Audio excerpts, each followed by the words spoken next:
Boa noite a todos. Primeiramente, quero agradecer a presença de todos, inclusive de um grupo novo que está aqui hoje prestigiando a casa. Espero que sinta-se à vontade e que aproveite, a preleção que iremos fazer. Como de costume, e é o ideal, façamos uma prece para iniciarmos as atividades da noite.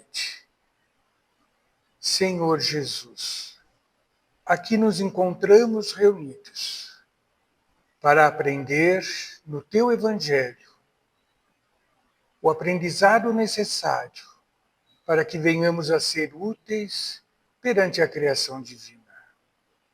Dai-nos, Senhor, a luz necessária para nortear nosso caminho. Dai a sua paz para que saibamos enfrentar as adversidades com serenidade. Dai-nos, enfim, o seu amor, que é o alimento da alma, que nos faz acreditar no amanhã e prosseguir adiante confiante. Se conosco, Senhor, hoje e sempre. Muito bem, então hoje o tema que a gente quer desenvolver com vocês é esse que está no Evangelho de Mateus. Brilhe a vossa luz. Assim disse Jesus. E eu estou trazendo esse tema porque é muito comum em todas as casas religiosas nós a procurarmos quando estamos com dificuldades, com certas necessidades, mas esquecemos que as casas religiosas, eu digo isso não só a espírita, ela tem como finalidade maior trazer o Evangelho de Jesus, que é a grande obra pela qual nós devemos nos identificar e passar a agir em conformidade com este Evangelho. Porque Jesus veio até nós e aceitou o adjetivo de ser mestre. Porque realmente ele é o nosso mestre, ele é aquele ser já evoluído que traz o conhecimento pleno da criação divina e de Deus e vem nos ensinar de uma forma branda, de uma forma alegórica, muitas vezes com parábolas, que cada um que a sente vai extrair um ensino para a melhoria íntima. E isso nós vamos, então, ao longo dos séculos, já temos mais de 2 milênios, que Jesus trouxe essa proposta. Que nós já tivemos condições de entrar em contato com ela, de ler, conhecer, mas precisamos acreditar em nós mesmos e começar a praticar, e começar a vivenciar os ensinos que ele deixou. A passagem, essa frase, o tema, provém desse versículo 16 do capítulo 5 de Mateus, que diz: brilhe do mesmo modo a vossa luz diante dos homens, para que, vendo as vossas boas obras, eles glorifiquem vosso Pai que está nos céus. Jesus profere essa frase, essa ideia, logo após, porque ele estava no Sermão da Montanha. O Sermão da Montanha é a grande síntese da obra do Cristo. E neste momento do Sermão da Montanha, Jesus vai falando das bem-aventuranças. Bem-aventuranças que, na realidade, entendemos ser níveis de compreensão para que possamos, então, sermos alma integral, identificada com o Pai. Então, terminado o Sermão da Montanha, ele faz uma exortação para que nós, que passamos a conhecer a sua doutrina, que venhamos a demonstrar aquilo que aprendemos. Que não basta apenas entrar em contato com os ensinos de Jesus, e ainda mais nos momentos difíceis pelos quais todos nós passamos. Então, Jesus, ele veio nortear o nosso caminho. Ele veio nos dar luz nesse caminho para que nós não venhamos a enveredar nos precipícios dos equívocos, das mazelas, das paixões. Muito bem. Então, nós estamos vivendo, na atualidade, uma grande oportunidade de testemunhar as convicções que trazemos a respeito do Cristo Jesus. Então, muitos falam assim, nossa, o mundo está perdido. Quanta violência, quanta corrupção, quanta maldade, quanta cataclismas. E parece que a nau está desgovernada. Mas não está. Porque quem está à frente comandando é o Mestre. É Jesus. Mas então esse cenário que estamos vivenciando é justamente o cenário na qual nós podemos demonstrar o nosso conhecimento cristão. É justamente nos momentos de crise é que as pessoas se sensibilizam. É nos momentos das doenças que as pessoas se recolhem em reflexão. É nos momentos de desespero que buscamos algo acima de nós para nos guiar. Então, todo este cenário que estamos vivenciando, todo esse cenário é justamente a oportunidade de nós demonstrarmos o nível de conhecimento e entendimento do Evangelho do Cristo. Assim, todos nós podemos ser os arautos do Senhor, que há de difundir a sua doutrina, há de demonstrar, até mais do que simplesmente levar as palavras. Desta forma, claro, precisamos estudar os princípios fundamentais dessa doutrina e penetrarmos no âmago do psiquismo humano. Ou seja, nós sabemos que hoje a humanidade está enferma, mas ela está enferma justamente porque ela se distanciou das questões espirituais. Ela, buscando a materialidade, principalmente num mundo em que visa o consumismo, né, o capitalismo selvagem, desenfreado, então a pessoa ela perdeu o seu foco de entender que, acima de tudo, ela é uma alma, ela é um espírito, temporariamente revestido de um corpo material. Corpo este que tem data de validade. Corpo este que todos nós sabemos, até geneticamente, vai perdurar um tempo, de acordo com a sua genética.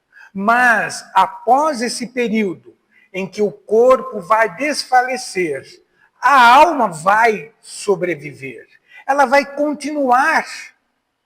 Ela não extingue. Ela não extingue porque, assim como o corpo, que é matéria, criação divina, também não extingue, o corpo vai se decompor e voltar à natureza. E vai compor outros órgãos, outros animais, pessoas que o valham. Mas a alma, esta também não acaba, não termina. Tem a sua continuidade, porque Deus não criaria nada que tivesse um fim, que terminasse simplesmente, que apagasse. Não. Tudo que ele criou se eterniza. E tudo que ele criou tem uma lei de progresso, sempre estará progredindo, evoluindo. Então, conhecendo isso, vai ao encontro da necessidade da humanidade hoje. Uma humanidade que esqueceu de lembrar que existe uma alma. Uma humanidade na qual ela acha que os prazeres, a felicidade, vai ser encontrada nas coisas materiais. E como tudo é temporário, tudo é temporal, quem pode garantir que nós temos alguma coisa? No minuto seguinte, nós podemos deixar de ter até o nosso corpo. Né? Quem garante que num próximo momento nós não deixaremos este corpo? Então, o que vai sobrar? Né? O que vai ter? A essência, o principal, que é a nossa alma. Por isso que nós precisamos resgatar este conceito no qual Jesus vem nos trazer. Porque se ao estudarmos as obras do Mestre, nós vamos perceber que ele sempre nos fala do amanhã, de tempos melhores, do que fazer para ter como resultado algo prazeroso, felicidade, paz, enfim. E passando então a conhecer esta obra e vivenciar, nós devemos empreender de forma eficaz, levar isso àqueles que estão ausentes desse conhecimento. Esta é, acreditamos, a chave para revertermos o estado atual pelo qual vivemos, aonde predomina o eu e fica a desejar o nós, né? Dessa forma, nós vamos começando a entender que se temos uma continuidade da vida após essa experiência física, alguns paradigmas, algumas ideias devem ser revistas. Porque a felicidade do espírito esclarecido não está na ociosidade inativa e nem na condição contemplativa. Aquela ideia que muitos trazem, se você foi bom, você vai para o paraíso, aí você vai ficar aí passando a mão na juba do leão, você não precisa trabalhar, você só vai desfrutar. Gente, Jesus mesmo disse, meu Pai não cessa de trabalhar um só instante. Se Deus, na sua potência, não cessa de trabalhar, por que nós, ao atingirmos um patamar de conhecimento, ficaríamos nesta condição de ociosidade, de inatividade, de contemplação apenas, que seria uma condição inútil, né? Não seríamos útil, percebe? Então, ao contrário, o que a doutrina espírita nos esclarece, através de seus estudos, que quanto mais evoluímos, mais ativos, de forma positiva, nós nos encontraremos. E isso é um fato que a gente percebe até na atualidade. Todo mundo diz, nossa, este ano passou rápido. Nossa, já acabou a semana. Por quê? Porque nós temos uma série de atividades, resultado do desenvolvimento intelectual atual, né? Então faz com que nós tenhamos ocupações. Diferente de alguns anos atrás, em que as pessoas tinham um trabalho restrito e não tinha tantos polos para se conectar e, com isso, interagir. Então, o que isso demonstra? Que à medida que a humanidade evoluiu, ela começou a otimizar mais o tempo. Ora, se nós que ainda somos tão falíveis, já temos essa realidade, imaginemos uma alma evoluída. Ela não cessa de trabalhar, e o prazer em trabalhar é justamente o que lhe dá satisfação. Então, quando a gente fala não cesse de trabalhar, a gente pensa no ônus do trabalho, que seria o cansaço, a estafa, mas esse tipo de trabalho, em comunhão com as leis divinas, ele é prazeroso, ele que, vamos assim dizer, alimenta a própria alma.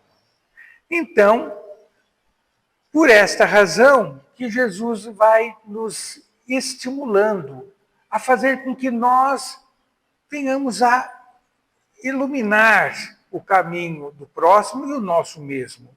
Que a nossa luz possa ultrapassar os limites do nosso corpo e a nossa mente possa projetar ensinos dignificantes. Porque, como falamos, a felicidade do espírito, ela consiste no quê? No conhecimento e compreensão de todas as coisas. E não é fato. Quando nós desconhecemos algo, nós damos margem à superstição, ao medo, ao receio, à insegurança, porque eu desconheço. Por que a criança tem medo do quarto escuro? Porque está escuro, ela não está vendo nada. Mas à medida em que ela se familiariza com o que tem naquele quarto, mesmo escuro, ela tem conhecimento do que lá existe, então ela não tem mais receio, não tem mais medo. Então o conhecimento é algo libertador. É libertador porque tira de nós toda aquela situação de dependência, de submissão, de aceitar sem questionar. Então, por essa razão que precisamos sempre estar adquirindo novos conhecimentos, em todos os âmbitos, em todos os sentidos. E isso vai gerar, com certeza, aquela satisfação íntima. É diferente da nossa satisfação ainda material, que a gente tem assim que a gente recebe o olerite no fim do mês. Ah, recebi. Mas já depois de meia hora a gente fica triste porque já pagou todas as contas que devíamos e vamos ficar o resto do mês choramingando. Então é aquela satisfação fugaz que nós temos em conquistar algo. A gente conquista, logo em seguida a gente se desmotiva e vai querer outra coisa material, porque achamos que agora vamos estar satisfeitos. E sempre estaremos insatisfeitos. Por quê? Porque estamos voltando os olhos e as nossas necessidades para as questões apenas materiais. E como nós falamos, a materialidade, ela não se eterniza em nós. Somos meros arrendatários. Serenidade constante, né? Um espírito feliz é aquele que tem a sua consciência tranquila, sabe que pode ficar despreocupado porque tudo fez para beneficiar o próximo. Por que ele tem essa segurança? Porque ele se colocou no lugar do próximo. E é esse o exercício que a doutrina espírita nos ensina a realizar. Você quer estar de bem com o próximo? Tudo que você vier a fazer ou falar com esta pessoa, primeiro se coloque no lugar dela. Você gostaria de receber certas orientações da forma que você está apresentando? Você gostaria que alguém fizesse isso que você está disposto a fazer àquela pessoa? Quando a gente faz esse exercício, nós vamos perceber que vamos educando a nossa alma. Nós vamos nos educando, porque a gente não vai querer que o outro sofra aquilo que eu estou sofrendo. Até porque existe uma lei divina, que é a lei de causa e efeito, ação e reação. Tudo que eu fizer, toda coisa que eu causar, terá uma consequência. Então, se eu fizer algo positivo, a consequência é positiva. O contrário é verdadeiro. E nós vamos percebendo, e é isso que nós somos confortados nessa doutrina a qual professamos, porque ela nos explica que tudo que estamos vivenciando, seja feliz ou não, a origem reside em nós. Então, se eu estou infeliz, eu preciso ver o que eu fiz momentos antes para estar nessa condição. Ah, eu não encontro resposta, eu não consigo identificar. É aí que nós entendemos que, assim como nós não conseguimos evoluir numa única existência, acreditamos nas vidas sucessivas, nas experiências sucessivas, que faz com que podemos evoluir e nessas vidas sucessivas reparar equívocos cometidos. A felicidade de um espírito é justamente a ausência de qualquer sofrimento físico ou moral. Como assim? Físico, porque nós acreditamos, e hoje a ciência médica comprova, que nós somos uma máquina muito aperfeiçoada, que ainda desconhecemos todo o seu potencial, mas ela tem cargas elétricas, positiva e negativa, ela tem fluidos que circulam, e da forma como eu ajo no meu temperamento pessoal, na forma de me relacionar com o próximo, então eu vou interferir nesse mecanismo fluídico, nesse mecanismo elétrico, e a doença é justamente o desequilíbrio que surge primeiramente a nível da alma, que surge a nível de temperamento.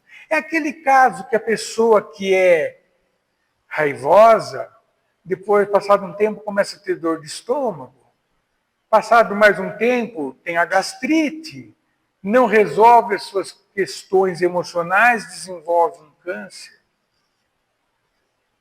E assim sucessivamente. Então veja, a origem está em nós. E um espírito que já tem conhecimento que tudo é passageiro, ele não vai se apegar às coisas materiais como fosse coisas dele indestrutíveis e que não deve ser transferida. Então ele sabe que hoje ele tem, né, uma propriedade que amanhã deixará de ter. Ele sabe que hoje, inclusive, ele tem familiares. Mas se ele não cuidar com amor, esses familiares também não permanecerão com ele. Então, por isso que, quando você tem um entendimento que você é uma alma, e é a alma que dirige este corpo, é a alma que sente, é a alma que pensa, é a alma que é a inteligência, não é o cérebro. O cérebro é um órgão efetor, mas a vontade, a inteligência, ela é retida nas entranhas da alma. E a felicidade consiste na visão de Deus e compreensão de seus desígnios. Entender por que Deus nos criou. Será que é para preencher o planeta? Não. Seria uma insanidade pensar isso. Porque Jesus nos disse, vós sois deuses. Tudo o que ele fez, nós poderemos fazer e muito mais, segundo as palavras do Cristo. Sinal que nós fomos criados com um objetivo, com uma finalidade divina. Mas precisamos amadurecer, precisamos crescer espiritualmente para entender qual a razão de Deus ter criado cada um de nós, que não é apenas para preencher um espaço vazio. Assim, vamos ver então as atribuições da alma ou do espírito. E vamos perceber que a todos nós, né, são designados aos espíritos de forma proporcional progresso, conhecimento, capacitação e experiência. Então, são degraus que Jesus nos colocou numa forma alegórica no Sermão da Montanha, quando ele nos fala sobre as bem-aventuranças. Porque ele não poderia falar com essa terminologia para um povo totalmente ingênuo e de pouca cultura. Então ele tinha que mesclar esses ensinos com comparações, com analogias. Mas o que precisamos entender? Que Deus nos criou simples e ingênuo. E teremos como destino a perfectibilidade, ou seja, a perfeição. Mas para conquistarmos este grau máximo, nós precisamos do quê? Do progresso. E o progresso se dá através de conhecimento. O conhecimento nos capacita a fazer cada vez melhor e mais eficiente. E com isso vamos adquirindo experiência, maturidade de vida. Só que isso não dá para a gente fazer numa existência de 80, 90, 100 anos que o valha. Por isso que nós, comparado a um calendário, assim como todo dia o sol se apresenta e se põe, e no outro dia, e assim sucessivamente, assim somos nós, almas que vamos estar presentes no plano físico, aprendendo e depois retornando em outros tempos, até que possamos criar o conhecimento pleno, capacitação plena e experiência inabalável.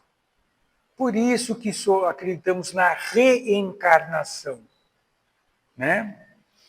E, finalmente, do grau de confiança que merece de Deus. Ou seja, nós somos alma em evolução.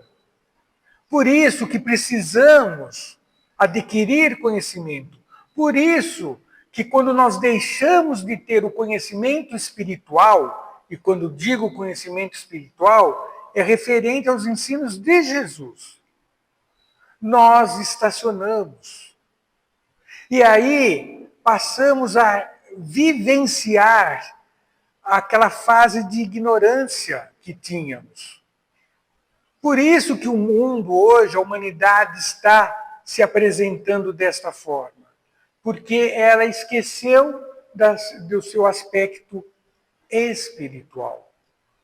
E quando Jesus nos diz, brilhe a vossa luz, ele está realmente dizendo para que nós possamos reavivar os seus ensinos, exemplificando e ensinando aqueles ao nosso próximo, ensinando aos nossos filhos, netos. Mas não basta ensinar, temos que exemplificar. Que como a gente já falou aqui uma vez, né? E peço licença para repetir, não adianta eu falar para o meu filho, para minha neta, olha, é feio mentir, é pecado mentir, não se mente, jamais, não faça isso. Aí toca o telefone, peço para ela atender. Pai, eu vou, tem um homem querendo falar com você, diga que eu não estou. Pronto. O que ela vai reter como aprendizado? O tanto que eu falei, não. O exemplo que eu dei.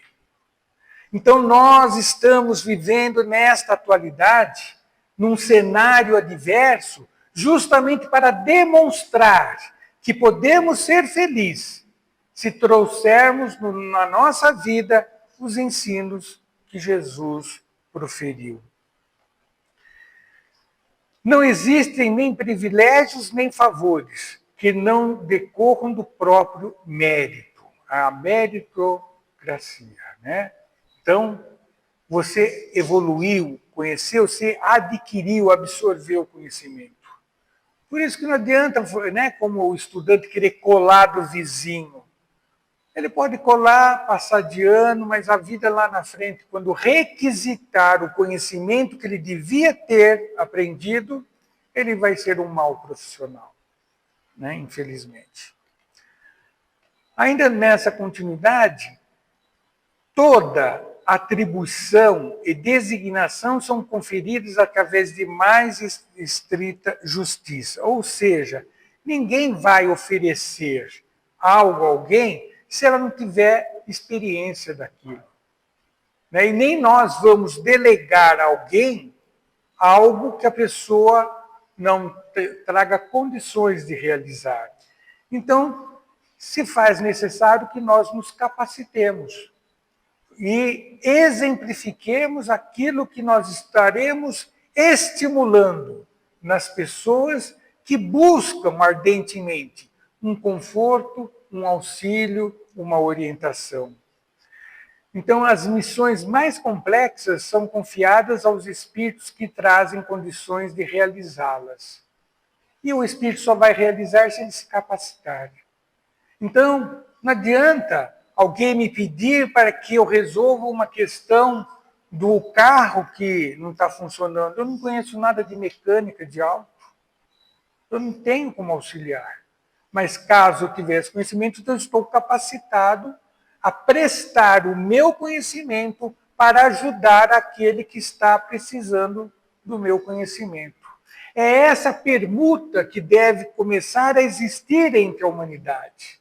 E não aquele sentimento egoísta do meu, eu, só eu, para mim, tudo meu. Assim, quais são as nossas missões? Direção dos turbilhões planetários. Saber que tudo isso que está ocorrendo hoje é algo cíclico dentro da evolução divina. Que, à medida em que nós evoluímos, o nosso mundo se tornará um mundo diferente do atual. Será mais especial, será mais justo, equitativo. Orientação dos povos. É isso que falta hoje na humanidade. Porque as pessoas estão ávidas por conhecimento espiritual, mas elas são atropeladas pelo consumismo e pela materialidade. Orientação familiar. Sempre nos foi dito, a família é a célula máter da sociedade. Verdade. Então, se esta sociedade está enferma, sinal que a família está enferma. E por que ela está enferma? Porque cada um pensa somente para si dentro do lar. Cada um tem o seu celular, cada um tem o seu televisor, cada um faz as suas obrigações, sem saber se o do lado, como está a vida dele, o que aconteceu. Nós fazemos refeições às vezes separadas. Nós temos horários divergentes. Não existe mais aquele diálogo familiar. E isso vai, então, petrificando o sentimento e faz com que nós tenhamos uma insensibilidade para com o próximo. Orientação aos indivíduos. Claro, porque nós sabemos que sempre seremos capazes de contribuir para com o próximo. E às vezes, o que a pessoa quer? Alguém que escute ela falar, alguém que escute ela desabafar. Hoje nós estamos num paradoxo. nós estamos com a comunicação, né, ativa. Podemos falar com as pessoas do outro lado do planeta. Podemos ter interações, mas estamos cada vez mais isolados, sozinhos, entristecidos, vazios. Por quê? Porque falta o calor humano. Falta justamente trazer, reavivar no próximo esse calor humano. Os diferentes ramos do progresso, como foi dito, que sempre nós temos que progredir, e as diversas operações, das diversas operações da natureza. E isso já estamos percebendo, que já estamos tendo um alvorecer de novas ideias, com esses movimentos que procuram preservar, né, a natureza, esses movimentos que tentam anular os preconceitos, porque o preconceito é fruto justamente da falta de conhecimento espiritual. Então, por isso que Jesus disse: brilhe a vossa luz. Ou seja, cada um de nós já trazemos um pouco de conhecimento, um pouco de vivência, que levemos ao próximo, que compartilhemos, que saibamos estender a mão, que nos coloquemos no lugar do próximo antes de tomar qualquer atitude ou antes de proferir qualquer palavra. E assim fica o questionamento. E você, onde se posiciona quanto à sua missão? Qual é o legado que deixaremos quando partirmos do plano físico? Será que seremos lembrados por algo que fizemos que contribuiu com o próximo e seu progresso? Ou seremos execrados, esquecidos, porque nada conseguimos deixar para a posteridade? Por isso, que possamos fazer brilhar a nossa luz enquanto há tempo. Que assim seja. Então, essas palavras que nós temos para a reflexão. E agora, dentro da continuidade da nossa reunião, vamos passar para o passe, que é uma forma de bênção, como queiram. Então, as pessoas que queiram receber o passe, o César vai orientar, e quem não quiser, fique acomodado onde se encontra, tá bom? Obrigado a todos pela paciência que tiveram comigo.